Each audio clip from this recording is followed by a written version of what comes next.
Welcome in, everybody. What's going on? It's the Flying Pig here on Flying Pig United. Good afternoon. Happy lunchtime to you all. We are here today to discuss the fallout of the game yesterday and obviously the situation that we find ourselves in, and to cover the latest fallout reaction from, Amorim, pundits, that sort of guff, and give you our own thoughts and see what you legends are saying as well. Hope you're all doing well, guys. Thank you very much for joining us and getting in here for the live show. Let's see who's in here. We've got Stephen McLean, get in there, lad. Berber, get in there, my son. Aaron, the Mustard, bunch of moderating legends getting in here. Chris Wheatley, Kingslayer, Paul S, Nihilus Beats. Let's go. Stephen, Paul, Jan, Sean Whelan, get in there, my son. Triple D Fret, Robbie, how you all doing? Gordon, Paul, Simon, Chris, Jabba, lad, get in there. Prolands, Recolita, G-Wolf, my son, get in there. Kenneth Kernan, DJ. Oh, yes, G-Wolf says, what crisis talks? Hope not about Amorim. Not about Amorim, mate. Not about Amorim, no. About our shit wank bag, gashtastic, overpaid prima donna, overhyped shitbag players, lad. And also the gashtastic wank bag owners, obviously, mainly. I don't blame Amorim for a damn thing, to be fair. This guy's coming in. Goodness me, it's an absolute shit show. We're going to get into it. Welcome in, everybody, though. Thank you very much for joining us. Oh, my God. Can you believe that Manchester United are ending 2024 in 14th position with -5 goal difference? I mean, it actually makes me feel embarrassed. Literally physically sick and embarrassed about the current state of affairs at this football club. You know, this is a huge football club, guys. Imagine Barcelona being 14th in La Liga, for fuck's sake. You know what I mean? It's that sort of vibe, if you ask me. Maybe not quite as dramatic. The Premier League's more difficult. It's more competitive in that sense. But even so, I mean, could you imagine one of these top sides? Could you imagine Bayern Munich being 10th or something in their own league? I mean, it's a fucking disgrace. It's nothing short of an absolute disgrace. We are the biggest club in England. I don't care what anybody says. Okay, right now, we might be shite, and that's true. But we're still the biggest club in England. You Scousers could stick up your jumper if you think you are. But still, I mean, just imagine that. You find yourself as the biggest club in England in 14th position at the end of the year. It's undeniably gash. Right, do us a favour at the start of this show, though, everyone. Smash that like button on it. Give us a big thumbs up. Help us get to 87,000 subscribers by sharing it around as well. You can give us a repost on the x.com. There's the link right there. Give us a cheeky little repost on X if you want. That would be much appreciated. Get yourself in there raw. We will shout you out later on in the show, but look, let's get stuck into it, guys. Obviously, look, Man United are in an absolute freefall crisis, gashtastic, post-Eric Ten Hag, post-fucking signing £600 million worth of guff players. Bad situation right now. With a new manager, with all the old players. So I see a lot of people criticising Amorim, and I see a lot of people saying to Amorim in the post-match press conference, but also just online, fans and stuff, saying that he needs to change his system. He needs to go back to what we know. And I think that's ultimately just completely wrong. We have to sort of go through this baptism of fire here to come out the other side stronger. We need to stick to it. He needs to stick to his guns. He needs to stick to his philosophy. He needs to stick to his ideas. And eventually, I think we'll get it right. I think he can get it right. Maybe he won't. Lots of managers have tried and failed. Maybe he won't. But we can't just switch back to what we were doing before. That would be the wrong move. Jamie Ashley says Pig Rooney is available. Oh my goodness, did you see this? Rooney's been sacked off by Plymouth. Yeah, he's having a stinker, isn't he? Fair play to him, bless him. You know, he tried. But he's just not all that in terms of managerial chops, it seems. Wayne Rooney, yes or no, guys? I mean, just shut up, Jamie Ashley. I know you're just having a bit of bants, but Wayne Rooney, come on now. He's got to go and have to ply his trade at Kettering Town at this rate, lad. You know, his stock has fallen even further, hasn't it? Let's look at the cold, hard facts. So Manchester United have lost 3 consecutive home league games for the first time since 1979. They've lost 3 consecutive league games without scoring for the first time since 2015. That is undeniably gash, isn't it? You look at that, guys. 3 home games lost in a row, first time since 1979. That's a big problem. Old Trafford used to be a fortress. Not anymore. Nobody really respects it. Nobody comes here in fear. It's a real shame because that is where we should be picking up the majority of our points. And obviously, okay, on the road, you can imagine a new team with a new system really struggling. But at home, you've got to be trying to, do a lot better than we have been anyway in terms of getting the results and things like that. Basically, guys, we've just got a set of absolute complete gash players. Let's just say it how it is, right? Goodness me. Bill and Ben, the flower pot men at the back there. Fuck me. Slabo Maguire was gash again, wasn't he? But not as gash as Javier? Lisandro Martinez, the Butcher. Not as gash as the Butcher. The Butcher was absolutely stinking up the gaff, which is a real shame. He had the captain's armband. And he took over that mantle from Bruno as leading the side out like an absolute complete melter. He wasn't good again, was he? He's been found out. Let's just address it for a moment. Martinez, the Butcher. Great tenacious player. I'm saying this now, and this might be a little bit ridiculous, but I think he should just play CDM. I think you should just be using him as a squad rotation player now, literally instead of the likes of Casemiro and Ericsson coming in and those guys. Why not give the Butcher a cheeky try in the middle? I'm not even joking. He's got a great range of passing. He's actually a really good passer, good on the ball, but he's too fucking short to be a centre-back. He's literally too small. Like, he will get found out in the air. If you're an opposition team, you're going to be putting balls in, foot or two. You'll be targeting Martinez. I would be saying to my players, if I'm an opposition team, just try and get the balls in, attack, if you're a striker, attack the Butcher Martinez, double up on him if anything, attack the Butcher Martinez and whip balls in towards him. That's all I would be saying, because he is not as good at defending as the likes of De Ligt and Maguire in the air, because, well, he's not 6'4", is he? No, he's 5'2" in a Rizzler paper, for Pete's sake. So we are always going to be struggling because we essentially have Warwick Davis playing for us at the back there. And when you've got that situation, wow, I mean, there's only so much he can do. There's physical limitations that he has. I don't even necessarily think it's obviously his fault. He's coming into a new system. He's just a little fella, isn't he? He's just a little fella. So, as much as I think he's a great player and he's tenacious and all that, but he is just ultimately too small. So I don't know if it would make sense to try and play him somewhere else, honestly, because as a centre-back, it looks kind of, it looks cumbersome, guys. It looks like we're going to concede lots of chances. As I say, you'd be targeting it if you're an opposition team. So Martinez, unfortunately, led us out, didn't do a great job leading the side out as captain. He performed pretty poorly. He was really sort of found out in the 2 goals that they scored as well. The crosses in there, too easy to get on the end of. And that's always going to be a problem with the Butcher, just because of his height limitations, and that's all. So I don't really know if we can really... the Butcher's stock has really dropped lately. So in the past, I thought, oh, he's a great player, great tenacious guy, great leader, all this.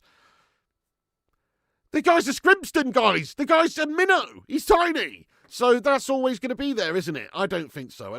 Maybe he could be like a Gattuso Terrier or something for us a little bit further up. I don't know. I don't think that's that beyond the realms of feasibility, guys. But as a centre-back, clearing balls away, the guy's just too small. And it's led to us, well, not that, but the overall shit performance and result and everything has led to us finishing 2024 in 14th position with only 22 points, 21 goals scored, 26 goals conceded, 1 win, 5 defeats in the last 6 Premier League games for Manchester United. I mean, that is the situation as it is. And in terms of goals, I mean, crikey, we've conceded, look at that, 20 and 11. 20 goals conceded in 11 games for Man United under Ruben Amorim since he's come in as coach. Bloody hell, folks. Ruben Amorim, man, he's got his work out for him. I feel for the guy. I'm not blaming him. I'll just say it again. Let's get this season out of the way. Let him work with the gash team that he's got. You've got to back the manager at this stage, guys. I mean, what do you think, guys? Back or sack? It's ridiculous to even talk about it, to be fair. He's just come in mopping up from Ten Hag's mess. So you've got to back him, in my opinion, and allow him to do what he can do. Get players gone in January, get new players in, let him work on the whole system and the style and everything this season. The season was already dead before he came in all fairness. As long as we don't get friggin' relegated, then it's just a reset job for next season, isn't it? And I saw some of the wanky, gastastic journos asking him yesterday, why don't we change back to a system that maybe we can pick up some points in the short term and all of that? And he was very, very good in what he said in response, I think, which is that, well, look, we need a shock. We need to try and master this system, essentially. He said on relegation, he said, that is really clear. It's one of the most difficult moments in the history of Man United. We have to address it honestly. This is when asked about relegation, and it's horrible to hear a Manchester United boss actually discussing relegation. It's horrible for us to be discussing it. We are actually discussing relegation, and Rightfully so, because we are in a relegation battle, folks, whether or not we like it or not. I mean, we're not going to get relegated. We're too big of a club. We've got too many quality players in there, even though a lot of them are shite. We're not Southampton. We're not Ipswich. We're not going to struggle to that degree, I don't think. I think we'll paste it Southampton when we come up against them soon, for instance. But you never know. We are a poor team right now, and we could easily get dragged into a relegation battle. We've got Liverpool coming up next in the league. I mean, that is the worst possible fixture you can have right now away at Anfield, isn't it? For Amorim and United, where we are. If we don't get that result, obviously it gives a chance for the teams below us in the relegation zone, etc., to win some games, pick up some points. And then we actually are full on teetering on the edge of the relegation zone. By the way, big up their ID, lad. How you doing there, ID? Thank you for your super chat there. He says, in time, Ruben will become the GOAT after Fergie. Well, I like your style there, ID. I mean, it's obviously, nobody's going to be able to match up to the great Scot, Mr. Alex Ferguson, Sir Alex Ferguson. However, we don't know yet. We don't know yet. You've got to go through a shitstorm to come out the other side, I think, in this situation. We had a previous manager who was doing things in a different way to this current manager. So unless you want to get someone in just to take the reins and do things in a similar way, which wasn't working before, I don't understand. Why do people want to change back to what we were doing? Why do people want to go back to a 4-2-3-1 or something different? We've all been calling for change. We've all been calling for a completely different fundamentals of way of doing things. I have anyway. I want to see us get back to being a good attacking, organised side and scoring goals and winning games and all that sort of stuff. I don't think we were going to do that under the previous situation with, as in the system and the formation and everything. That wasn't working for us either. So what are we really expecting by changing and chopping back and going back to what we've already seen? We're not going to be doing that anyway. Amorim seems pretty clear on that. But I don't get why people want to see us go back to a back four or any of that. We weren't good when we had a back four either. Maybe the players more comfortable playing that because they've been playing it for years. But we, as a team, were still shit in that system. The players within that team were still shit. So how does it really solve anything? It doesn't. It just puts us backwards again, and then there's no long-term change. We have to start thinking about the long-term change, i.e. next season, and getting the team playing well in this current system under Amorim. That way, maybe, just maybe, we might be able to have a much better season next season. Otherwise, we're just going to keep just going back and forward and not really achieving anything, chopping and changing your system every couple of weeks. Who wants to do that? I think we've got to really back Amorim right now, get right behind him, and just let him work. Let him work. I don't want to see any cause of sackings or any guff like that. Oh, getting close to relegation zone, better sack him. What a load of guff. Yes, his record's gashed since he's come in. It's because the team's gash. It's because the players are gash. They're absolute trash bags, lad. So if you think about it from that perspective, we just have to let him do what he can do. He can only do so much in January window either. He's discussed it here, right? He said that signings in January, it won't be easy for the club to bring players in January. He's quoted as saying, we don't have that possibility in January if we don't sell some players. You know the situation better than me. I can't arrive and spend money immediately. He can't do that because we've already spent the money this season. We've already given it to the previous Dutch Kojak Mel, who spent it freely and bought us a whole bunch of shite players, like Joshua Zirkzee and Anthony Dos Gastos. So we don't have much of a kitty left. I think he's absolutely spot on. If we're going to buy some players, we have to sell some players, and there's only a couple of players, really, that we can even sell, because nobody wants our players. So it's not going to be easy bringing in new players in the January window. Maybe, just maybe if we could get rid of somebody like Marky Gashford, that would generate some cash, free up some wages and all that sort of stuff. But that's what's going to happen for us to have January signings, really. We are going to have to see some players going out. And so that's not easy because there's no guarantees we can sell our players. Goodness me. Callum Prout, thank you very much for the super chat here, you legend. He says, Ipswich beat Chelsea 2-0. Do you think United would beat Chelsea? I mean, I'd like to think that if Ipswich could, maybe we could. It was obviously a bad day at the office for Chelsea, but no, we would struggle to beat anybody right now. I do feel confident going up against teams like Southampton and even Ipswich right now, even though they beat Chelsea, because they're small teams and on paper you should be going to decimate them. They're relegation teams. But I'll tell you something, we're not far off, are we? We are not far off 14th place. We could easily get dragged in there. And we're a shit team. The confidence is in the toilet. Their heads are in the toilet. Flush that freaking chain and give them all a swirly. If you ask me, that's what they need. They need a bloody wake-up call and a shock here, don't they? Amorim's absolutely spot on. He said the club needs a shock. This is what Amorim said after the game as well. essentially, you know, if you think about what Ralphie Rangnick said all those years ago, it's essentially the same sort of vibe. That is still true. Everything that Ralph Rangnick said a couple of years back is actually spot on. We still need 10 new players.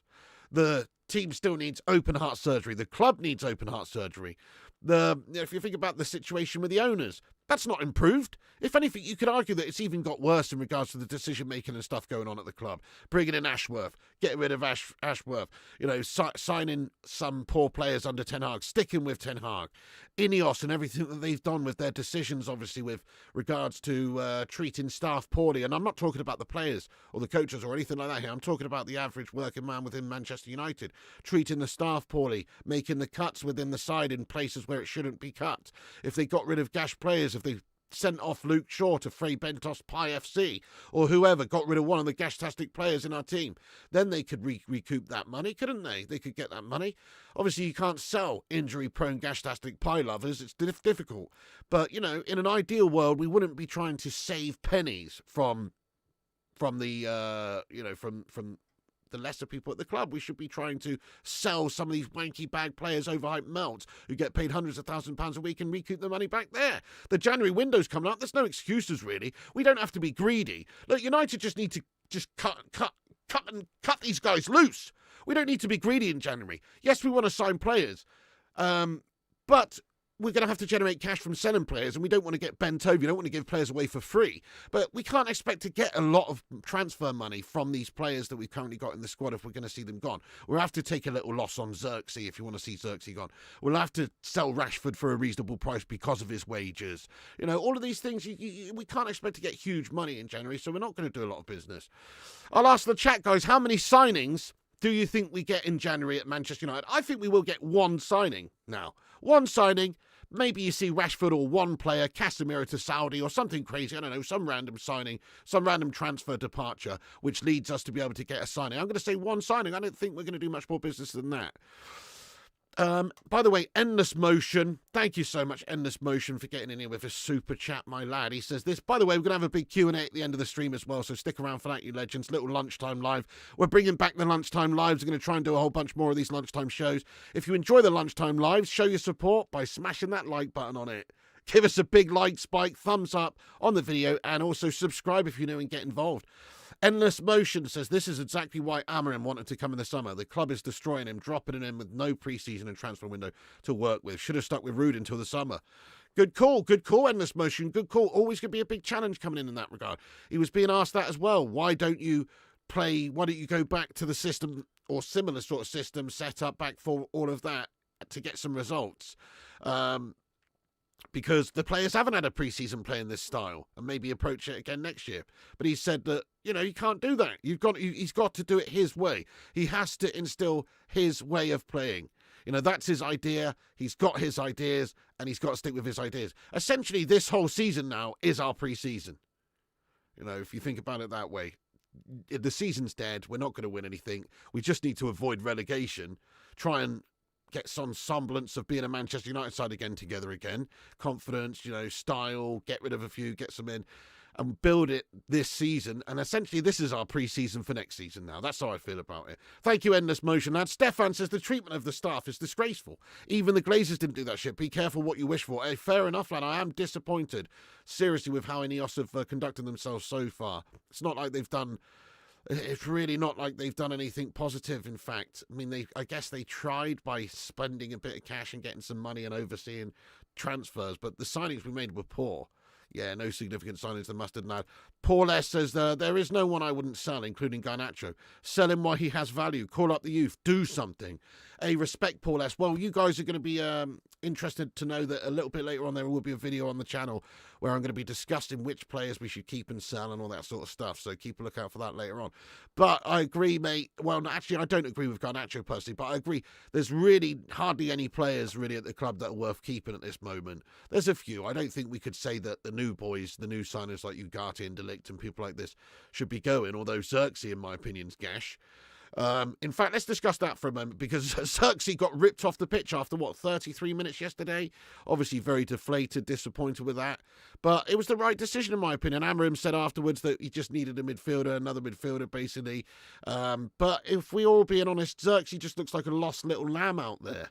And very poor performances from him. I think he's had 1 or 2 decent games since he's been here. The rest, absolute shite. He is a Ten Hag prodigy. He needs to go back to playing somewhere at a lesser level, in my opinion, because United is not the club where you can be a passenger. It's not the club where you can develop very slowly and all that sort of stuff. He just doesn't really seem to possess the bottle and the qualities that we need right now anyway. So I'm disappointed in the acquisitions we made once again. I think Mazraoui's brilliant, but Xerxes is kind of trash, mate. From what we've seen, I wouldn't keep him. Even though we've only had him just for a few months, I wouldn't keep him. I haven't seen anything from him. That's the thing. I've seen stuff from Ugarte, loads of stuff from Mazraoui, these other new signings. You know, we've seen some good stuff from them, but we haven't seen hardly anything good from Xerxes, guys. Keep or sell Joshua Xerxes. Keep or sell, I just said. Keep or sell Joshua Xerxes, a.k.a. Joshua Zebedee. Keep or sell. What do you reckon, guys? I'm saying sell. Even though he's only had a few months to prove himself, he looks rubbish. What's the point of persevering with rubbish? Goodness. If you know, you know, and he looks rubbish. Mate, thank you very much, Callum, for another super chat. He says, Amari Hutchinson at Ipswich looks a good player. Might weaken a relegation rival as well. Better than Rashford. Oh, fair enough. So now we're going to get some players from in relegation guff sides. You're going to get Delapin next time, you kind of proud. Fair enough, lad. No, I respect what you're saying. I mean, look, players at this football club, despite their name and reputation and stature, they're actually championship fodder, aren't they? We're in a relegation battle for a reason. So fair enough. We do have to look to the lesser teams to try and sign some players as well. It's not like we're going to be able to go get big names, huge Champions League signings. No, we do have to look for the lesser players and try and build. Mate, Kenneth Kernan, thank you for that, lad. He says, Happy New Year. 2 things. Happy birthday to the boss, Sir Alex Ferguson. Yes, I saw that, mate. Happy birthday to the boss, Sir Alex Ferguson, guys. It is his birthday today. Let's wish the boss, the legend, Mr. Success. Let's wish him the very best, mate. Oh, my goodness me. Ineos, getting rid of him in his ambassadorial role. All of the business they've done this season so far is pitiful, isn't it? Goodness me. But happy birthday, Sir Alex. He will be gutted about the current situation. He won't be able to believe it, actually. From where he left the club 11 years ago to now, he won't be able to believe the downfall that's happened. I'm sure he expected it to be tough for the next manager coming in at United, David Moyes, and, you know, for a period of not as much success. I'm sure he thought that, but I don't think he could have possibly imagined just how shite Manchester United would have been since he left. Oh, very, very gash. So happy birthday, though, to Sir Alex Ferguson. The guy's an absolute legend, obviously, of this football club. And we just, if only we could go back to those days. I swear, those were the days, weren't they? Those were the days. Oh, goodness me. One thing as well. Look, Marcus Rashford scored a brace in the last Premier League match. That was against Everton, wasn't it? Since then, he's been dropped from the squad. Manchester United have scored twice in 4 games and a goalless in the last 3. Do you think Rashford should be brought back into the side? Absolutely no from me. You know, he was actually left on the bench as an unused substitute. I don't know if that's Amorim making a point.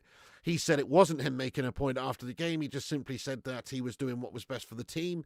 And what's best for the team right now is for Marcus to be in the squad. But essentially, he wasn't used because that wasn't what's best for the team. He was just there making up numbers as a body, basically. So I think we've got to get rid of Rashford. This is the time now. We can't introduce him back into the side. That would be kind of desperation right now. You've got to move him out, try and get some cash in. We don't know who's going to be interested in Marcus Rashford in January, if anyone, because of, well, for a start, he's shit. You know, let's be honest, he's shit, guys. Okay, he's not shit. He's done some great stuff in the past. He's scored a lot of goals. He's been a big international player in the past for England. He's been a good goal scorer for Manchester United in the past. He's only 27. He's a big name, big high-profile star. He's a star, isn't he? Everybody knows Marcus Rashford. He's a star.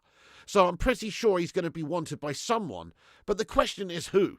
Like, who's actually going to want Rashford? Not any of the top sides in the Premier League, I don't think, are going to want Rashford. Maybe you could see some of the lesser teams. I mean, there's even been some links to Ruud van Nistelrooy at Leicester City and stuff like that. Who knows? I guess if the price was right, they might be interested in him. Cheeky bit of, like, similar to sort of Welbeck and stuff like that. You know, that sort of vibe going to a lesser team, aka Arsenal, and then Brighton and stuff. But, yeah, Rashford in the Premier League, I would rather that didn't happen. I don't really want to see Rashford playing for a different team within the Premier League. I'd rather see him go abroad. But it's up to him, isn't it? Because he's got all the power. He holds all the cards. He's got that long-term contract. He doesn't have to go anywhere if he doesn't want. He could just sit around collecting 375k a week, doing the bare minimum to make sure he doesn't get fined. And then he could just be absolutely spot on, couldn't he? Just leaving in a few years, after he's made millions and taken money out of the club. I don't think he wants to do that. I think he wants to play football. He said himself he wants a new challenge. So now's the time, but trying to move it on is a very difficult scenario because, well, let's face it, he's gash bags, isn't he? He's gash bags. Awful performances, although even saying that, he's still our top scorer. He's absolutely gash, and he's still our top scorer, guys. What an awful season! Goodness me, it's an awful season, isn't it? Absolutely incredible. So yeah, Amorim said that he's just thinking about the team. He's doing what's best for the team. Same with taking Xerxes off. Same with benching Rashford. All this stuff. He's trying to do what's best for the team. I think he doesn't really have the players to do the job in the team. Think about our midfield. So we have players like more industrious players like Bruno Fernandes, like Manuel Ugarte, Kobbie Mainoo.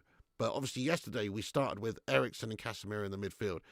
Now, you can say, what is Amorim doing by starting those two melts in the midfield? Fair enough, but it's down really to the fact that, well, we had Ugarte and Bruno Fernandes suspended. That's the only reason that we're seeing that combination in the midfield, I think.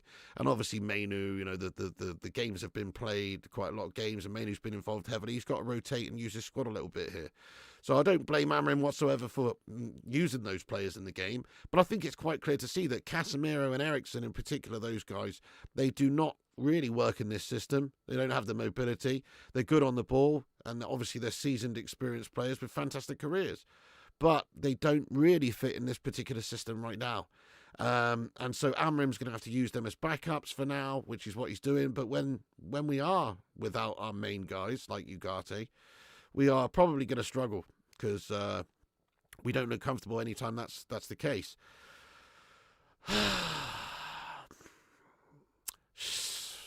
I mean, obviously, these rival scummers are absolutely loving this, aren't they, at this moment? It is a big downfall for Manchester United. We've got to try and kick on. We just need to win a game. Win a game out there. We've had some serious losses on the bounce. Win a game.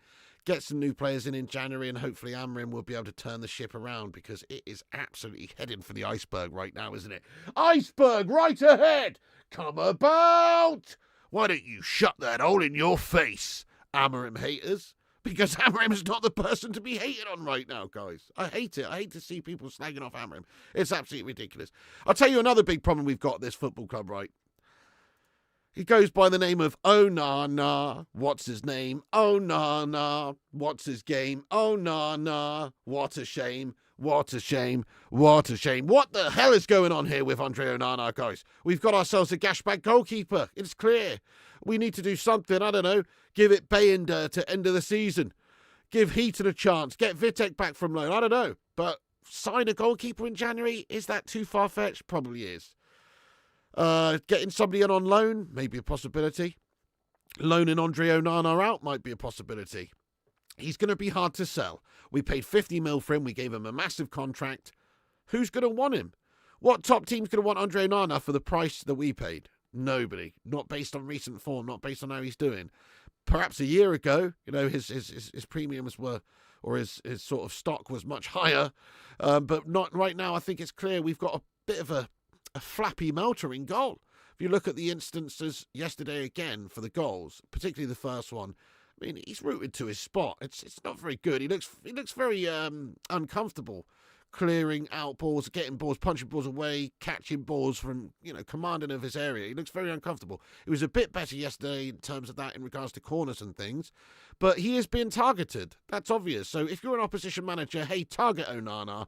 Let's fizz some balls at him early doors from distance. Let's let's test him. Let's also play the corners right at him. Get the corners right at him. If you saw Newcastle's tactics a lot yesterday, based on what they've seen in recent weeks with teams and how they've played against Man United, Trippier was whipping those balls in. They're whipping the balls in towards Andre Onana. They're going for goal straight from the corners because he's not really dealing with them too well. He was better yesterday in regards to that, but still, he looks uncomfortable doing so. He's not top tier. He doesn't have that top command of his area or a 6-yard box or anything like that.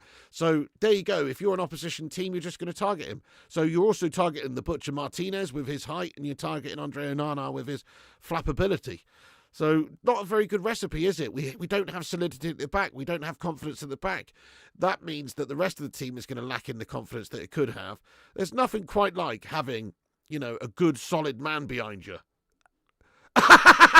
Wait, hang on a second. I mean, as in, the goalkeeper behind you being solid and also very much dependable, it gives you confidence, especially as a back four. If you've got a good solid man behind you, then, you feel much better about your whole team, don't you?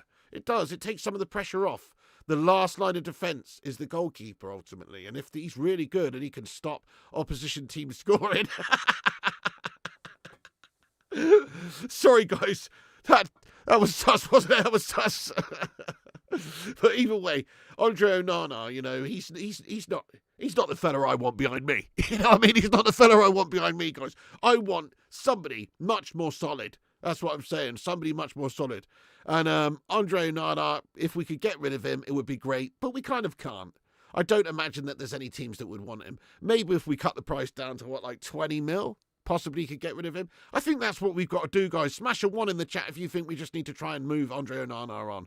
I'm talking about this like it's a possibility. It's not going to happen in January, I don't think. But I do think we need to get rid of Andre Onana. And I do think we need to get a new goalkeeper in January, or at least give the opportunity to somebody else within the current squad, i.e. you've got Heaton in there. You've got Bayender. Get Vitek back on loan. Do something. But if we just stick with Andre Onana, we are going to concede goals. We are going to make errors. He is an error-prone goalkeeper. And he's proven that in the last 4 or 5 games alone. It doesn't really matter that he had a solid period at the start of the season. When you go to being this erratic over the Christmas period like he has done, it doesn't help anybody. He's too error-prone. He's making so many errors, which is crazy when you think about the situation we could have been in, because if you look at David De Gea over at Fiorentina, he's doing bits. He's a great goalkeeper, and we had him. So that was a big mistake from Erik ten Hag, and now we've got to try and fix this mistake. United have done it in the past. I remember under Fergie, we obviously struggled for years to get Big Edwin in after Schmeichel, and, we tried a bunch of different goalkeepers. We've had people like Massimo Taibbi, and Roy Carroll, and Tim Howard, and all the rest of it. They're all sort of decent, but none of them are top draw. None of them were good. None of them to the standard that we need. None of them were Peter Schmeichel. None of them were Edwin van der Sar. That's what we've got to be aiming for. And David De Gea is the closest thing we've had since. And he's been an excellent player for us. And he's a red, but he's not a red. It's so annoying. He's a red, but he's not a red. He should be here still, but he's not. By the way, thank you very much there, Paul S., for getting in there raw, lad. He says, buy Lammens from Belgium. Good young keeper.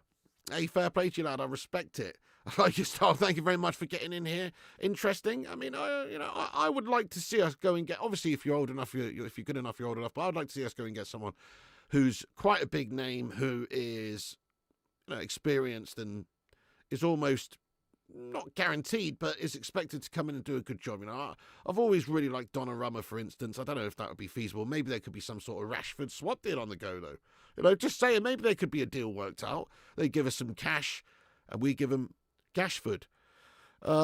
Thank you, Mikey B, lad. Get in there. Neville had an interesting point about Ollie and Jose starting 11s when they were fired. The drop in quality to where we are now is shocking. Yeah, we were saying this in the watch-along yesterday about Ole Gunnar Solskjaer on those days. And even the Jose days, obviously, he finished second, didn't he? Wow. Mate, what an achievement he had there finishing second. Ollie did the same, right? Ollie also had us scoring goals and stuff. And yeah, the drop-off in quality is clear to see. We went through the lineup the other day that we were expecting to see in the preview of the Newcastle game. And most people gave it about a 3 out of 10 in terms of the lineup. And I'm not talking about the lineup that's currently available. I'm talking about how strong our team is historically compared to other teams, our teams of the past, etc. And it's a really shit team right now. It's one of the worst Man United teams I've ever seen on paper, definitely. In fact, it is the worst. It is the worst. Cheers for that, Mike B. Appreciate you. Yes, we need to sign new players. So basically, we just went down the garden path with Erik ten Hag. holding his hand, giving him 600 mil, allowing him to try and do what he was hoping to do, and it failed. Now we are in the situation where we're at. We've got a bunch of gash players. Half of them are no good. We've still got to get rid of half of them and get a whole bunch of new players in. So we're still in the same situation we were before we started with Erik ten Hag. In fact, we're in a worse situation because now we've got all these wank players on long-term contracts. Good shout there, Mikey B. Appreciate you, lad. Buy players in the Championship. Well, that's the problem, mate. How are you going to get rid of our players as well? A lot of them, if we did get relegated, would be looking to jump ship. But again, their wages are astronomical. Yes, exactly, the mustard. Elanga bits, but he bought an Anthony instead. I know that's another bad decision in hindsight. I mean, Elanga wasn't exactly setting the world alight at Manchester United, but compared to what we're seeing now from our wide players, or just from anyone really, he was. He wasn't bad at all, was he? And he was young and hungry. And now look what he's doing. He's having a fantastic season. He's doing bits. You're not wrong, the mustard, you know. Lots of poor decision-making has been made over the last couple of years from wank bags like Erik ten Hag. Martin Hart, thank you for your comments. Says Onana's the only keeper I've seen who dives but doesn't go sideways. He dives on the spot like he's against the wind. Useless beanbag. Yeah, yeah, you're right. Yeah, so look at that first goal. He just drops to the floor, doesn't he? Drops to the floor, mate. The ball's actually very close to him. I mean, I know it's tough to react in that time, but crikey, David De Gea had the reflexes of a freaking prairie cat. You know, Andre Onana's got to try and do better, but I don't even want to see him anymore. Honestly, we've weighed him and measured him so far, and he's been rubbish. He is fool's gold, my friend. He's not the genuine article. He has unfortunately proven himself to be unreliable and error-prone, and if we stick with him, we're just asking for pure trouble. By the way, everybody, look at this. We've got over 500 people in here today. Thank you, everyone, for getting in here for this Lunchtime Live. We're going to be doing Lunchtime Lives all the time. Do us a favour and show your support for the Lunchtime Live by smashing that like button on it. How many are we on? Let's see. Give us a thumbs up. It helps the stream out. Helps boost us up on the algorithm. We're nearly at 200 likes. Thanks, everyone who's hit the likes. Also, subscribe if you're new. We're only 11 people away from the big old milestone of 87,000. So get yourself subscribed if you're new. Goals for George here. He says Piggy has no solutions. Only get this player out and get this player in. A good manager should improve these great signings who only need good coaching from a proper manager. Interesting goals for George. Listen, I actually am not disputing the fact that our manager, whoever it may be, could come in and take this set of players and get them playing good, decent stuff to a decent degree in a much lesser time. I actually think that's possible. But is it actually planning? Is it planning for the future? Is it trying to change the philosophy? Is it trying to change the style? You know, I don't think it is as simple as getting players in and out. We've seen lots of players in and out over the years. You're saying this is what I think, but I actually don't think it is. I think we need to actually change the way at which we do things. This is why we need to back Amorim and his new system, because long term, we're trying to change the whole fortunes of the football club. And if you just keep chopping and changing managers, chopping and changing systems and tactics, I don't think you're really going to get anywhere personally. So actually, you're talking gash there, George, lad. We do need to definitely get rid of players. That's true. If you don't think so, you're having a mare, lad. There's lots of bang average players, even ones that we've signed recently, that are not up to the standard of Manchester United. I think that's clear to see. Yeah, I know what you're saying. There's players out there or managers out there that could get into this team and get the most out of these players, probably because they're closer to playing something more fundamental to the system that these guys are used to. Amorim's come in and had to get these players to play a completely different system. Free at the back, it's totally different to what they're used to. So there's going to be a transitional period where they get used to it, where they adapt, and also where the players who can't adapt and can't get used to it and can't play this system are found out and are not played anymore and are sold or whatever. So that's it, really. He's having to try and play a system with a set of players. He doesn't necessarily have the right players to play that system with, you know? So that's what he's tasked with. And we do have to get players out and in, but there's a reason why the players are looking so shit in this system. He's trying to change it, and he doesn't have the players for the system, but he's sticking to his guns, and he's trying to be, he's thinking long term. So, calm yourself down there, lad. Anyway, yeah, there you go, Dan Humble. There you go. Well, okay. I think we've got to start shopping around for some lesser players, more astute purchasers, lesser players from lesser teams. Not necessarily lesser players, but teams from lesser teams. I'd like to see us get somebody like Matheus Cunha in, for instance. That'd be nice, because he's proven, isn't he, in the Prem, and he's also a match winner for a lesser team. Do you think that they play shit at Man United because they got bored and weather's bad and it's boring? What now, Patrick, mate, what? I don't think it's got anything to do with that, no. I think they play badly because, well, there's a lot of reasons for it, really, but mostly the fact that the players are not really up to the standard. The rotten core at the football club from the top down is really bad. There's a lot of pressure at United. There's so many reasons why we've played badly over the years and why we're playing badly right now. But it's got nothing to do with Weatherland. You know what I mean? Oh, my goodness me. That's unbelievable. Neil Driscoll, Happy New Year to you as well. Yeah, it's coming up to the end of 2024. We're about to go into 2025 with Man United in 14th place. Look, Happy New Year, everybody. Whatever you're doing tonight, we're going to be on the gaming channel doing a cheeky little New Year's Eve stream. So come and join us for that later on. But yeah, have a Happy New Year, everyone. Unfortunately, it's not a Happy New Year for United, but we just got to hope that 2025 is a much better year for us. Amorim needs time to work. He needs money to spend. He needs to be able to shape the squad and get rid of players and sign players that he sees necessary. And in January, I think that's where you're going to see him try and shape the squad a little bit with players that will be able to fit in his system. Let's get Gearcaris in there. We need a goal scorer. We need a goalkeeper. At the very minimum, I think, in January. I'd get a goalie and a goal scorer in January. So Gearcaris and, I don't know, do some sort of swap deal for Donnarumma or something. You know, do something like that. Callum Prout, thank you very much for getting in here. Raw lad, he says, what 3 players would you sign that are realistic then, Pig? Okay, so honestly, if it was down to me, if I had 3 players to bring in January that are realistic, I'd probably go for Mateus Cunha. I'd probably go for Donnarumma, and I'd probably have a cheeky little bit of Gearcaris action in January, mate. That's what I would go with. So, yeah, okay, it's unrealistic. I guess it's not that realistic, but I'm trying to be semi-realistic. Something like that would be good. Remember, we do have a bargaining chip for, you know, Rashford there. He could be sold or loaned or swapped or whatever. We do have a big bargaining chip there as well. Well, good shout there. Nihilus Pizza says, why would Donnarumma sign for United? I'll tell you why, Nihilus Pizza. Because we're a huge football club and the Premier League is a big draw. And, like, okay, we're 14th right now. We're -5 goal difference. But everybody knows that's not really where United are. Well, that's not where we should be anyway. That is where we're at in terms of a team right now, but it's not where we should be. We are a sleeping giant. We are a dormant volcano, ready to explode hot lava all over the place one day. You know, that will happen one day again. We'll be back because we're a huge club with huge commercial revenue, huge fan base, all of that. And those are things that you need for the recipe for success, right? Unfortunately, we don't have the other recipe, or the other parts of the recipe. But we are a huge club. It is the Premier League. We've seen big players sign for Manchester United when we've been in shit periods. We've seen us sign the likes of Zlatan Ibrahimovic when we're in the Europa League, for instance, and stuff like that. I mean, okay, it's a different scenario now. We're literally 14th. We're not even realistic for a European spot next season. So I understand what you're saying.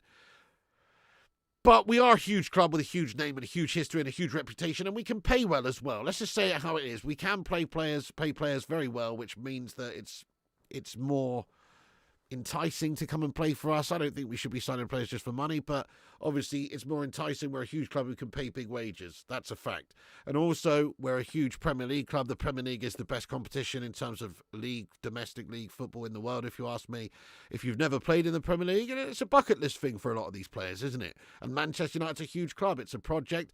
If you want to really get stuck in there to something difficult, you know, if you want to change and you want to try and do something a little bit difficult, i.e. being a Premier League goalkeeper for a struggling team, just maybe that could happen, you know. Just maybe that could indeed happen. So I don't know about that, mate. It's unlikely, I agree, but it's possible. It's possible. Something like that anyway. Yes, thank you very much, everybody, for getting in here, though. It's tough times at the football club, guys. We're going to get into a Q&A in a moment, very shortly, so everybody stick around here. Firstly, let's just hear this from Dizzy Red Devil. Thank you, Dizzy, you legend. He says, Happy New Year, Piggy. Hope this all gets better. Blessings to you all. Glory, glory, Man United. Cheers for that, Dizzy Red Devil. Yeah, it's more like glory, glory hole, Man United at the moment, mate, isn't it? Because we are in the fucking absolute toilet.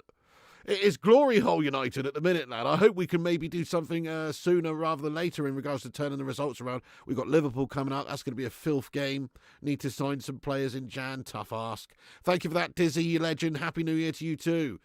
What do I think of the Dan Ashworth situation? I think it's an absolute shit show, Simon Gumbrell, lad. That's what I think it is. I think it's just piss poor management again from the club. You know, too many cooks spoiling the broth, too many opinions. Let people come in and do their fucking jobs, mate, and have their vision and implement their vision and stuff like that, rather than too many cooks trying to spoil the broth all the time. Thank you very much, Langy. How you doing, you hero? Hope everybody will have a good and safe New Year's Eve, mate. Much love to you, Langy, as well. Yes, happy New Year to you. I hope 2025 is obviously a better one for you and the fam, you absolute legend. And much love to you, Langy. What do you make of this shit show, Langy, lad?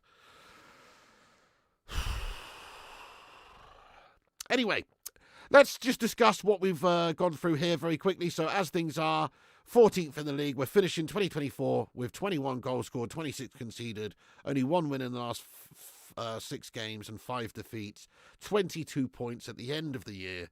It's unprecedented gash from us. We've conceded a lot of goals under Amorim. He's having to discuss talking about relegation and stuff now. He says it's really clear it's one of the most difficult moments in the history of United. We have to address it with honesty. And he knows he's in a potential fight for relegation. And I think we are, just about. We're not expected to get relegated, and it would actually be just a crazy series of unfortunate events for us to even still get relegated. There's 7 points separating us between the drop and where we are right now. And I expect us to not really be in the mix for relegation closer to the end of the season. I think we'll claw our way back up to being a complete mid-table guff team again. So I don't think it's realistic long term, but it is a situation we find ourselves in right now because we've got Liverpool coming up and that's a losable game. We probably will lose it. And then we are like just on the edge of the relegation zone. So pretty gash-tastic. He says we need a shock. He says January signings won't be easy to bring players in. Obviously, it's difficult. If we don't sell any players. He's hinting to the fact we might be selling players, maybe people like Rashford, possibly Casemiro as well. Look, we've gone through, I'm going to do a video later about who we should keep and sell in January. But I personally think Casemiro's a great candidate to go. Thanks for your service, Cassie. Although not really thanks that much because you've been paid handedly for your service and your service has been shit for a while now. Not awful, but certainly he doesn't really fit in this system. He's over the hill now. First season he was great. Fair play to you, Cash. Thanks a lot. See you later on. Go to Saudi, lad. Sell him off to Saudi Arabia. Get the money off our books. That's a huge amount of money saved. Like 1.6 million, £1.5 million basically every single month. Casemiro's taken out the club with his wages and he's not added anything into the club. So basically give him away. Just give him away to a Saudi team. Yeah, nice if you can get a few mil, but give him away to a Saudi team. I'm sure a Saudi team would pay him the wages to have a big star player like Casemiro. He'd be doing bits over in Saudi, wouldn't he? So I think that's where we're at with Cassie. He's a big money player. We've got to get rid of our 2 big money melts there, Casemiro and Rashford. Once you've done that, it frees up money to be able to spend funds in other areas for the new manager, Amorim, which is what we've got to do. It's a nightmare. We can't wake up. Oh, it's filth. Pinch me. 73, 74 was probably worse, says Stefan. Oof. Hasn't it been 62 years? Is it that game you're referring to? I think it's been 62 years. This is the worst start for 62 years, like statistically, in terms of Manchester United points-wise in the league and stuff. 62 years, I think it is. Mate, Rock of Bolton, how have you been, Rock of Bolton? He says, Happy New Year to you and Mrs. P. Thank you very much, Rock of Bolton. Happy New Year to you too as well, you absolute legend.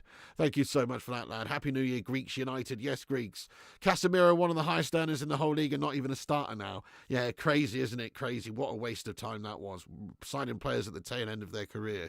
Big names for big money. Stupid. We've got to go to the other end of the scale now and sign the youngsters and develop. Rasmus out. Well, Rasmus hasn't been doing too great, but I think that's kind of silly, Mark. You know, I wouldn't say Rasmus out. I would say let's go get somebody else in Jan and sign a new striker. I'd say Xerxes out, personally, out of the 2. Xerxes out. I'd keep Rasmus around, develop him. He's only 21. You know, he's still got lots to do and learn in the game, and he could be really great in the future. Xerxes just looks gash, and he's 23, 24. He's a little bit further along in his development, but he's actually way behind in terms of talent. So I would say Xerxes, get him sacked off, maybe bring in Gia Keres if you can. That would be lovely. Right, we're going to get into the live chat now, everybody. Thank you, every single one of you absolute legends, for getting in here raw in the live chat. We're going to get bang into the Q&A now. Drop a thumbs up on it. Get subscribed if you want to chat. Have your say in the community vibes here. We're going to stick around for a good 10-15 minutes and have a good old chat here. So get your thoughts and opinions in. Thank you, everyone who's got involved. Tommy Boyle, what's going on, lad? He says, football has gone mad, dude. Since when did players get 2 or 300k a week? And since when do teams stick to one formation, one system? Ego doesn't create a winning mentality. It just gets in the way. That's true as well, Tommy. You don't have...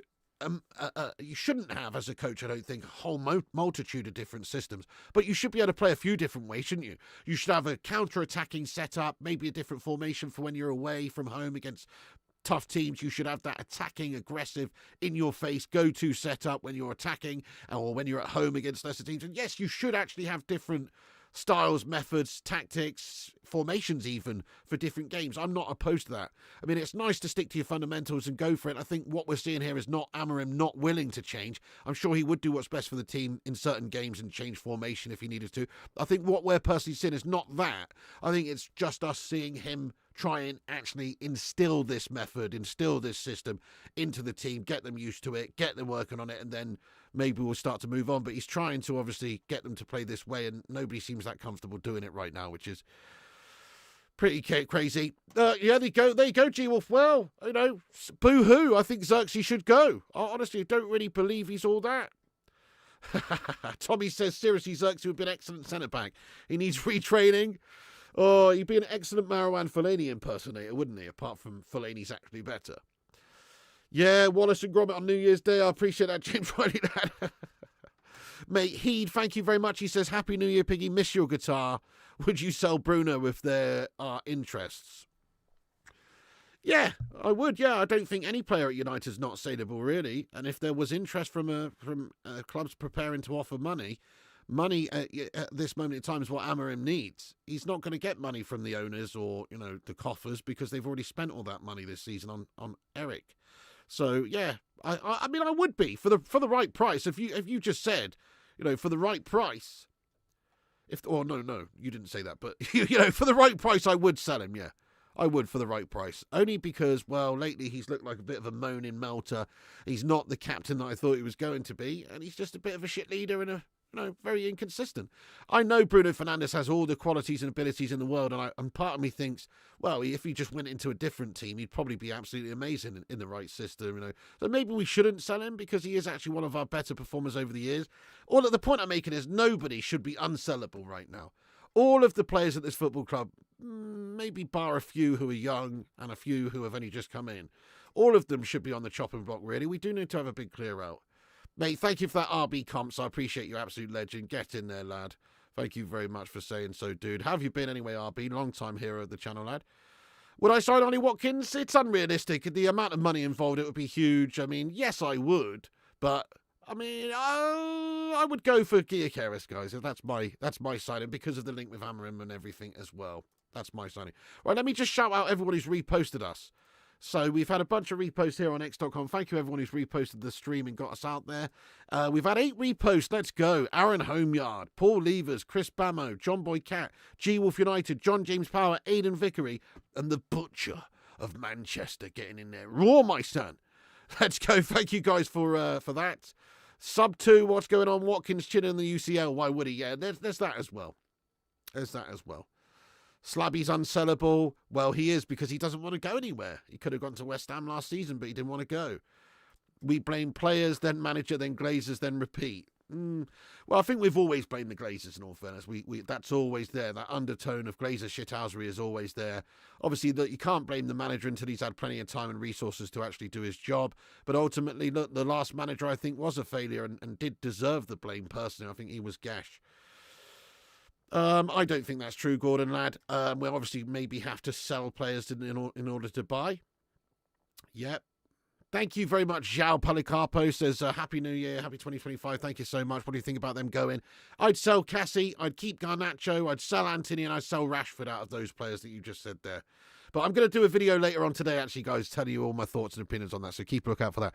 David Holland, cheers for that, you legend. He says, Happy New Year, Pig, to you and your family. Always remember, win or lose, it doesn't put 1 ounce of extra food on our tables. Getting a bit deep there, lad. You know, you're absolutely spot on, lad. David Holland. That's absolutely damn true. You say that. Always remember, win or lose, it doesn't put 1 ounce of extra food on our tables. Well, you forget about Marcus Rashford, lad. You know what I mean? You forget about Rashy going around handing out meals and stuff, lad. So if he's not on the pitch and he's not scoring goals, he's out there handing out meals, lad. So forgot about that. I'm joking around. But fair play, you're not wrong there, lad. You're not wrong. Would you move the Butcher into a holding midfield role? I actually would. Smash and one if you would as well. I actually would. I'd use him as a squad rotation player in that role. Or maybe even as a, obviously as a left-sided centre-back, as a backup sometimes. But I actually would like him to go a bit further ahead because I think he could be a Gattuso for us or something like that. He is a terrier. He is good on the ball. He has got vision. He can pass it out. I don't know. I don't see why he couldn't do that job. I think he could be decent there, to be fair. But his height is a problem at the back for a centre-back. It's always going to be a problem. So I don't know if you saw, guys, there's a clip on my gaming channel actually the other day. You probably didn't see this, most of you. But I packed on the game of Ultimate Team. I packed this 92 rated icon goalkeeper. Her name was Angara. She makes me angry. But she's like 5'8" or something on the game, and everyone's just pinging balls over the top of her head into the goal. It doesn't matter that she's 92 rated because she's fucking short. So, you know, you can't make up for that. She's got physical limitations. Just like the Butcher Martinez has physical limitations due to being, 5'9" or whatever he is. That's tiny for a centre-back in the Premier League. So, yeah, that's the problem. I probably would be looking to play him somewhere else because I don't think he's actually good as a centre-back because of his height. That's the only reason. He is a good defender. He's tenacious. He gets up. He does. I've said before previously, he's good in the air, you know, for a small dude. But clearly, he's going to get targeted. He's going to have the same old issues down to his height. Let's go, Paul S. Thank you very much for getting in there, my son. He says, would you give Chido Obi a go? He's older than Rooney was in his senior debut. Quite interesting, Paul. Well, honestly, Paul, this is my honest opinion. So, I would love it. I would love it if Amorim had the ability and had the freedoms and the wherewithal maybe to just play a lot of the youth players.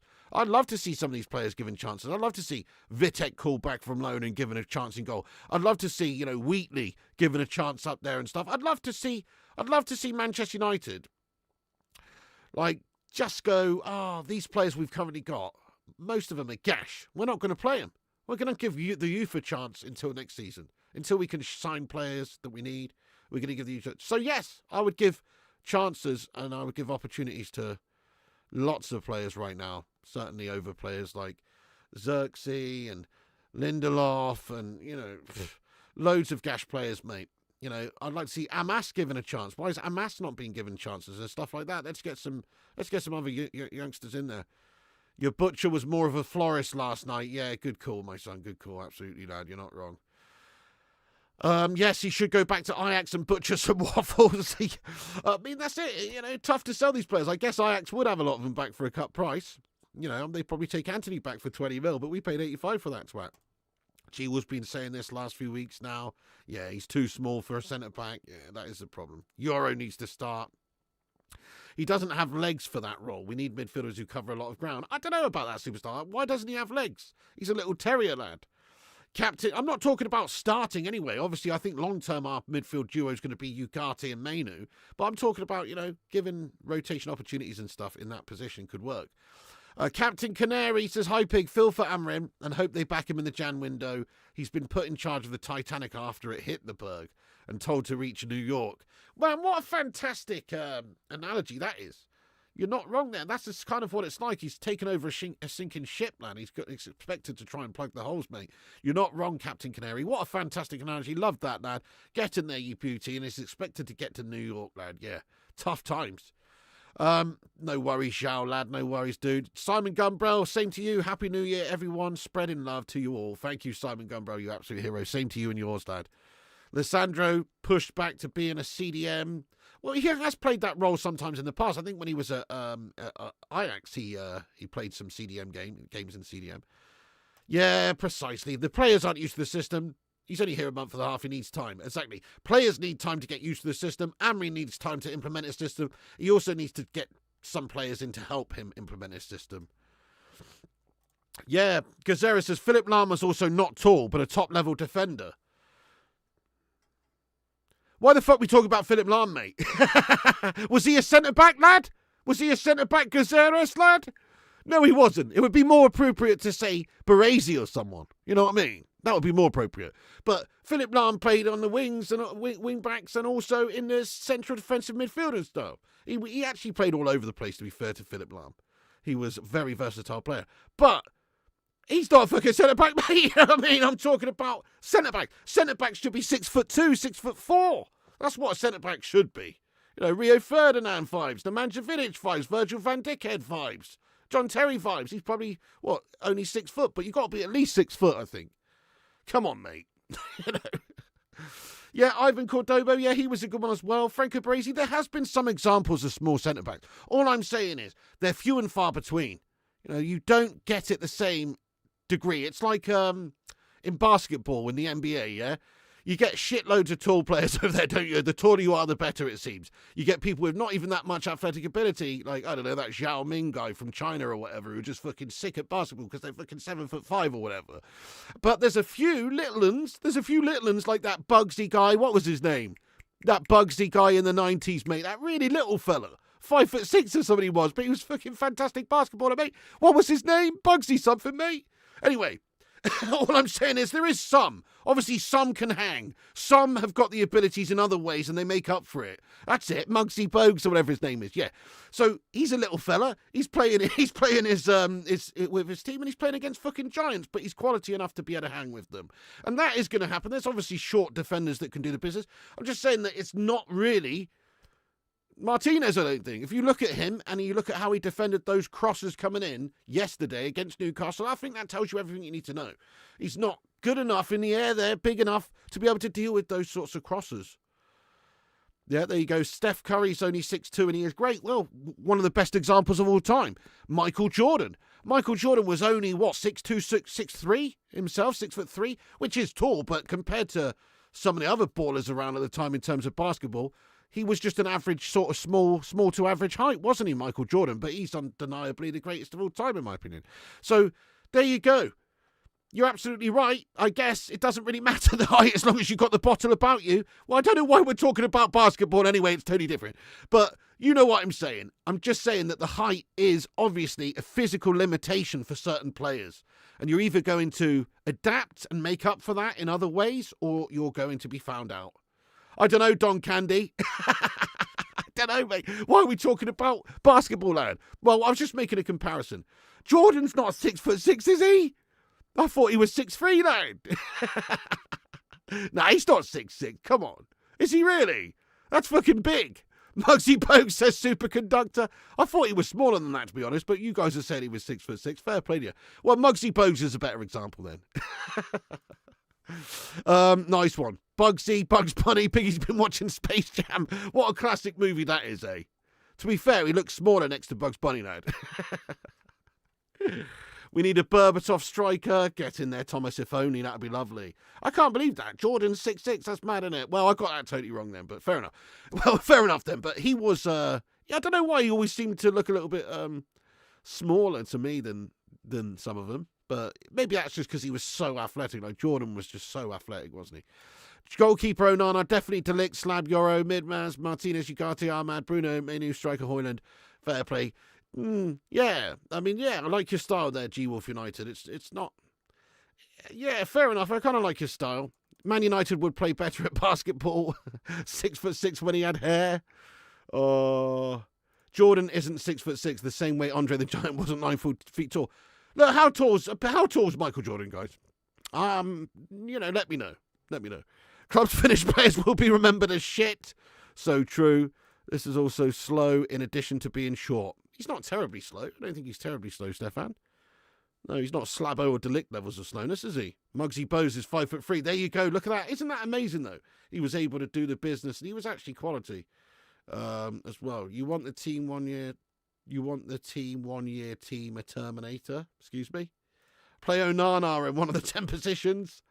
Manu definitely a cam. You can see the way he plays. Hey, J United, you legend. Love that. I think he could be great box to box him. I still like him and the midfield two of this system that we're currently playing. With, say, Ugarte being that more holding player of the two and Manu being the more box to box. But yeah, he is going forward. He has got the vision, hasn't he? Yeah, Spuds Webb won the 1986 slam dunk competition, was only 5'6". Goodness me, that's amazing, isn't it? Crikey. 1986 slam dunk competition, that's mad, lad. MJ was 6'4", 6'6". Google says 6'6". Yeah, Google does say 6'6". Denzel says 6'6". I didn't think he was 6'6". Real Bro says Charles Barkley was 6'4", but played like he was 6'9". Yeah, there's another great example. Jordan, 7 foot. Apparently he's 6'6", guys. Anyway, fair enough. We need Dennis Rodman in defence. Oh, he would scare a few people, wouldn't he? Dork Knight says, Michael Jordan was about 6'2". I just measured his height using basketball stacked on top of each other. You're not sure why United fans were surprised we would lose yesterday. Nobody was surprised, Noble. I mean, where have you got that from, Noble Lad? Nobody was surprised. We were all predicting a loss. all of us, nobody was surprised. We're just massively disappointed. Look, we're in a relegation battle, mate. We're United, the biggest club in the history of England, and we're in a relegation battle, lad. That's why we're disappointed. That's why we're disgusted. Martinez never started for Argentina, so why do we keep picking him? Well, because we signed him for a lot of money, and he's the best of a bad bunch that we've had for years now, a couple of years. Martinez 5'2". Yeah, that's crazy. He was so agile, Ryan. That's what really separated him, I think, then. He moved like a lesser-sized man, didn't he? He flew through the air, his air time and everything. What a baller, lad.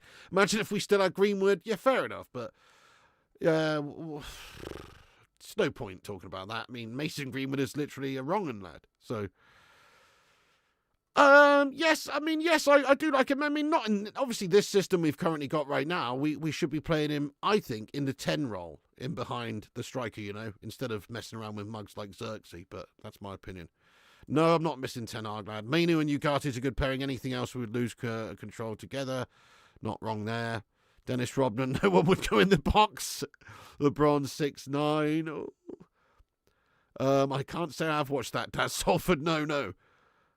We're not the second biggest team in England, mate. Absolutely not. We've still got the most league titles, so what you on about? For now, anyway. Exactly. No Man United player that hard-working currently. Well said, Master Yoda. Yeah, well said. Ragnick was right 2 years ago. We need heart surgery. Spot on, Greeks United. You're not wrong. Ipswich could actually overtake us given their current form and our run of fixtures. Yeah, so losing against Liverpool would be a real problem, which is probably going to happen. Leacher, Baggins... Just send Rashford on loan to Marseille to go with Greenwood. DLBIA says, this is depressing big. Jesus, how did Manchester United get to this? Remember Fergie left us the champions, not mid-table and in dire straits. Completely agree, mate. It's an absolute fall-off of epic proportions, lad, over the last 10 years. Particularly the last investment sort of spell we had under Ten Hag was a huge failure. Dortmund says, we're not in a relegation battle. Even if they lose to Liverpool, they'll easily beat Southampton 3-0. You would think, lad. You would think. I expect that too. I expect us to batter Southampton as well. But what if we don't? What if we don't, Dork Knight? Then we really are in a relegation battle, aren't we? I don't know. Just look to the future pro gamer, mate. Hope for some good signings in January. That would be great. Cynical Jim, thanks for the super chat. He says, Amorim is like Big Ange, playing a system his players can't do with no plan B. Oh, come on, mate. What are you doing comparing to a big flange at the moment, lad? You got to be taking the piss, Cynical Jim, lad. Amorim's just come in. He's trying to implement things. He's trying to change things. I think it's noble, lad. Fair enough if it's in a year's time, it's not working, and he's refusing to change things, then that's fair enough. But Big Ange just had a couple of years, lad. Big Ange just had a couple of years, and, it's a totally different scenario, mate. I think that's silly. Okay, I agree that they play a system, they play attacking football, they don't really have a plan B. Well, that's true about us right now, but for totally different reasons. Amorim's only just come in, lad. He's trying to change things. I think it's admirable.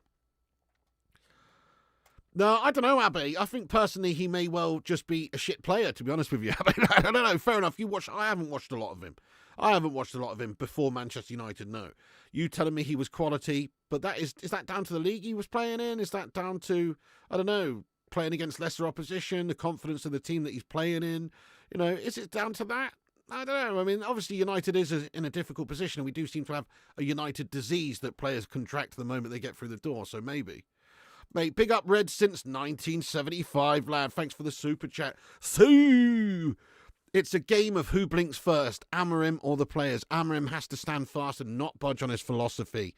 It's the only way we can get rid of these players. Well said, Red, since 1975, mate. No round pegs, no square holes. No, Amorim sets his stall out and he fills the round holes with the round pegs. And the square holes get fucked off. That's what I think's got to happen, mate. And if we don't have enough square holes, we need to buy some more. So I think you're absolutely spot on there, Red, since 1974. I completely agree. Hashtag back Ruben. Let's get a hashtag back Ruben in there, Aaron, lad. I agree, man. We've got to have a reset. We need to have a complete burn it down and start again. And then in a year's time, maybe we can start to judge the manager, but there's no point even thinking about it right now. Come on, Jow. We're going to beat Liverpool, mate. Love that attitude. We're going to get done up 5-0, aren't we? Yeah, I like your attitude though, mate. Amorim only just got his foot in the door. Precisely, Daz Salford, you hero. How you doing there today, Dazda? Completely agree. He's only just come in. Stupid to judge him right now based on everything that's been and gone.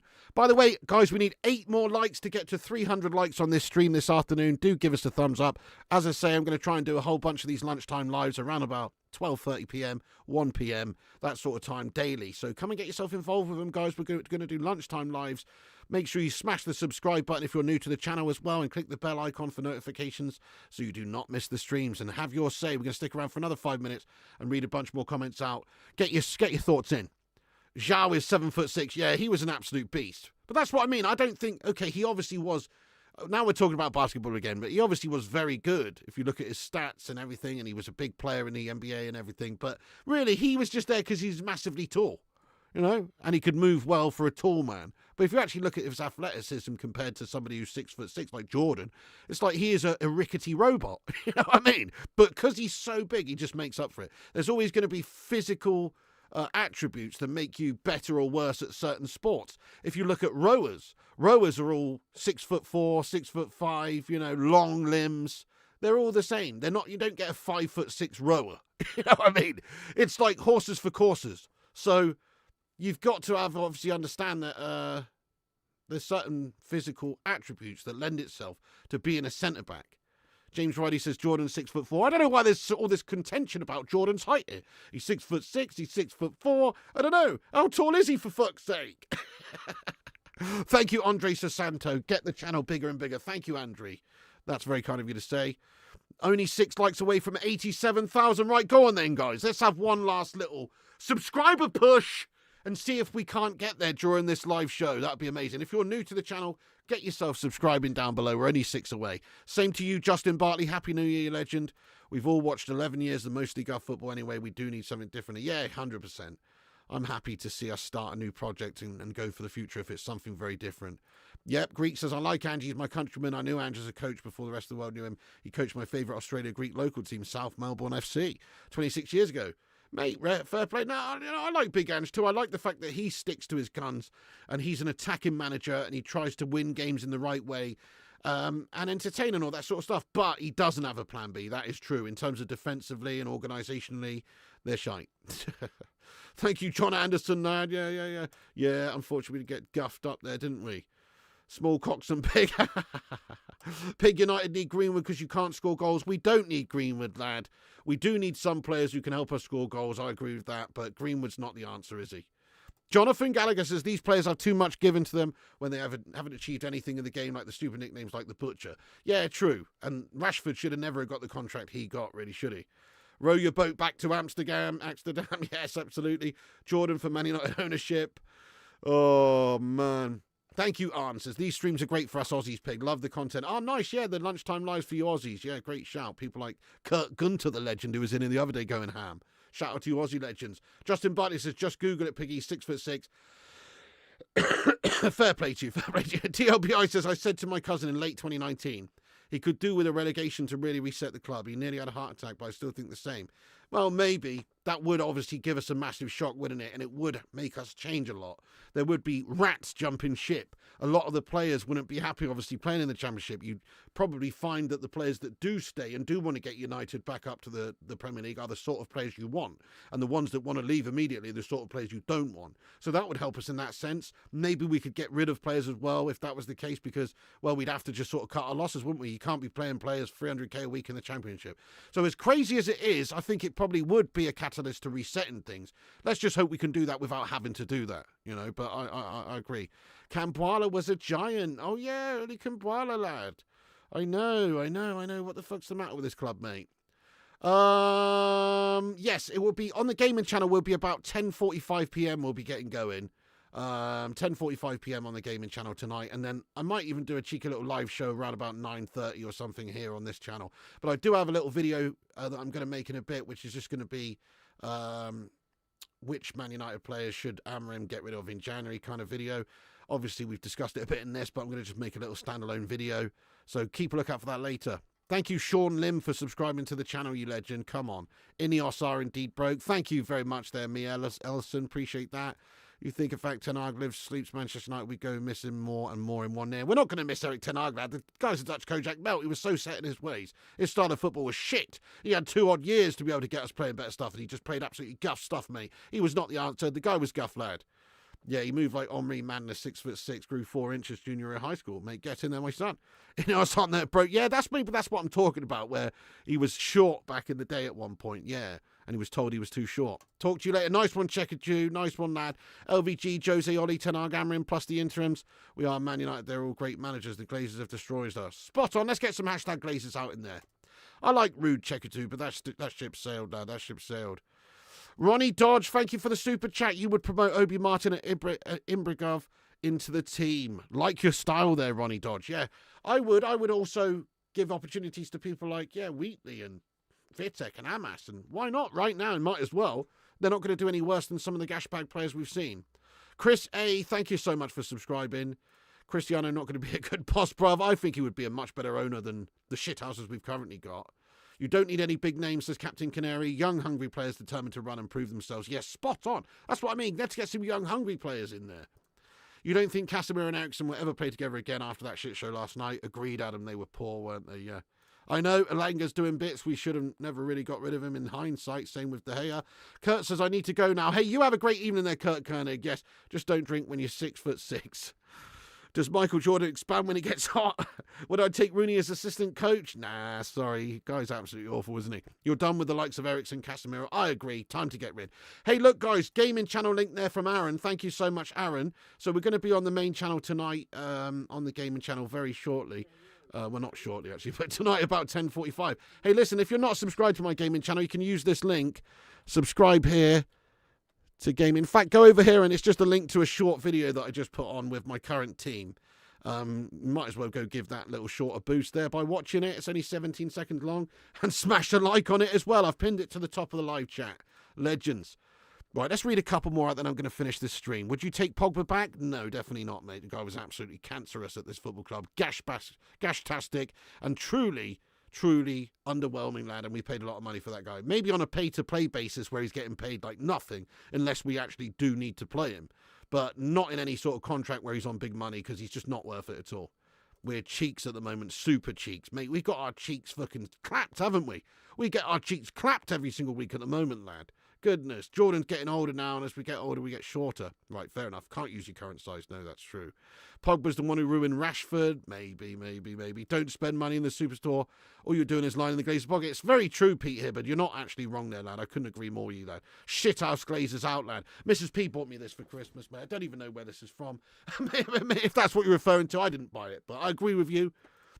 Don't know yet, Jason Allen, lad. Gareth Southgate getting knighted. I don't understand why he's been knighted, to be fair. What the fuck? We're just we're rewarding absolute mediocrity. Look, I guess he oversaw some good stuff. What the fuck's he done in terms of club management or anywhere else? Goodness me. Okay, he got England to a couple of finals. Fair enough. That is good. But knighthood worthy? If he'd have won it, if he'd have won the tournament, then yes, give him a knighthood. But now we're just rewarding failure. Thank you, Dizzy Red Devil. Yeah, maybe I'm being harsh, but I don't think he should have got that knighthood, to be fair. Players shouldn't have New Year's off, Pig. They don't deserve it, absolutely. Rashford scores a win against Liverpool, then you're singing Yellow Submarine, right, Piggy? Well, look, if Rashford... I don't think Rashford's going to play in that game, but if he does and he scores the winner against Liverpool, then he's going to be off the hook to some degree, mate, because that would be fucking legendary, wouldn't it? Imagine if we duffed up Liverpool right now. Whoever's in the team. Rewarding mediocrity, done absolutely nothing, won nothing, exactly. Knighthoods are a joke now. Yeah, you thought knighthood was like a really prestigious title. Yeah, it absolutely is that. Yeah. Knight of the Realm, lad.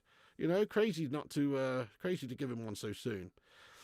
I don't know, Tropical Palm Tree, lad. I have no idea. Have Happy New Year, bud. Same to you, Ryan Phelan. Big up there, Stefan. Phil Jones is the answer. Back Ruben. Yes, back Ruben. Right, we're going to wrap this stream up, guys, but thank you, everyone, for getting in here. Yes, have a good one, Tommy Boyle, you legend. Let's go, you absolute hero. Thank you very much. Thanks for tonight, running all over, but we'll try catch it. Hey, nice one, Tommy, lad. Let's go, dude. Everybody who's in here, have a great night. We're going to be on here, as I say, again for another upload in a bit. Keep a lookout for that. keep or sell Ruben Amorim players in January is the sort of vibe we're going for in the video this afternoon. So look out for that. Also, might be back on here tonight for a little late night stream before the FIFA stream. We'll see. But thank you everyone for getting in. Come back after this video's finished. Get your thoughts and opinions in the not live comments section. Keep the debate going afterwards. Cheers, superstar. Kate Cadet, you legend, getting in here. The longer the fans continue to feed the club, the longer the Glazers will stay. The club is simply a cash cow to them. Damn right, damn right. Don't put a penny into the club right now, folks, because they don't deserve it. Kate Cadet, you're a legend, lad. Hope you're well. Oh, it's a shit show, isn't it, my friend? We're finishing the stream. Thank you, Stefan. Great chat as always, everyone. Big up Daz, Hayes, Avram, Checkadu, Kingslayer, Anthony Johnson, Keith Lee. Thank you, Keith Lee. You're a legend, lad. Thank you so much. Jonathan, Cake, Checkadu, Jao, Polycarpo, Stefan, Greek, everybody else as well. Like, subscribe, comment. Follow us on Insta, Facebook, Twitter, TikTok, Twitch, and Kick at Flying Pig United. And go and subscribe to the gaming channel here. Here's the link in the chat, guys. Go and subscribe to the gaming channel. That'll be awesome. And go and smash a like on this short and give it a watch if you want to see my latest updated team. Nice one, Jay, Connor, James, John, Boy, Cat, you legend. Get in there, you don. Yes, Feliz Año Nuevo, my son. Happy New Year to you too. Thank you very much, Fire Up. Yes, guys, Stefan and everyone. Have a Happy New Year if I don't see you before, guys. God bless you all and the fam in 2025. Hope you have a great 2025. I think personally, goodness me, touch wood and everything. But I personally think that the year of 2025 for Manchester United, it can't be any worse than 2024, can it? It can't be any worse. So we're hopefully, the only way is up for Manchester United, I think. Cheers, guys. Right, that's it for me. Back Amorim. He needs time. We need to get shit players out in Jan and sign some new players for the new system. Get in there, my son. Thanks for watching. United in a relegation battle, though, whether we like it or not. I don't think we're going to get relegated, but losing against Liverpool will certainly put us down there, won't it? Nightmare. Cheers, guys. Thank you, Tommy. Thank you all the Bacon Brigade. Thank you all the moderators. Thank you all the members in green for being members and supporting the show, like Paul Warby, your legend, and everybody else in the chat. Come back after, have your say, and I'll see you on the next one. And remember, Piggy loves you. And also remember, cheers, Rodrigo. And also remember, when the seagulls follow the trawler, this is because they think sardines will be thrown into the sea. Thank you very much.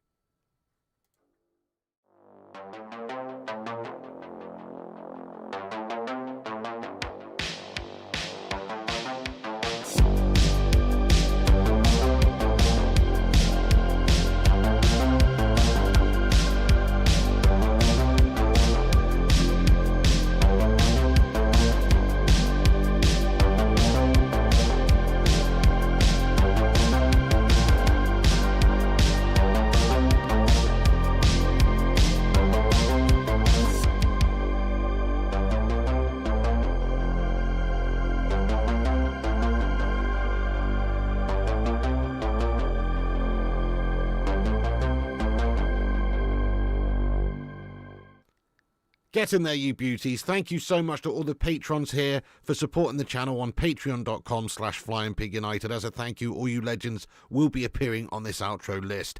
Get in there. Once again, thank you to all the YouTube members, but one of the best ways you can support the channel is on patreon.com. So check it out. Patreon.com/FlyingPigUnited. And once again, a big thank you to all the legends that do support the channel on Patreon. Get in there.